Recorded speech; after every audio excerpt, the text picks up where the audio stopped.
बाळासाहेब ठाकरे. एक निर्णय आणि मराठी सिनेमाचा इतिहास बदलला.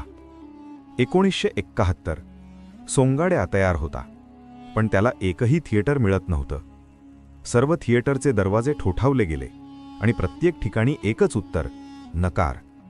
दादा कोंडके हताश झाले होते. स्वप्न खूप मोठं होतं, पण ते पडद्यावर येईल की नाही याची शाश्वती नव्हती. आणि तेव्हाच बाळासाहेब ठाकरे पुढे आले. त्यांनी सगळी परिस्थिती ऐकून घेतली. क्षणभर शांतता झाली आणि मग ठाम आवाज आला, मराठी कलेला थांबवायची हिंमत कोणाचीच नाही. त्या एका वाक्यानंतर सगळं बदलायला लागलं. फोन झाले, चर्चा झाल्या आणि बंद दरवाजे हळूहळू उघडू लागले. सोंगाड्याला थिएटर मिळालं. पहिला शो लागला. क्षणभर शांतता झाली आणि अचानक टाळ्यांचा कडकडाट.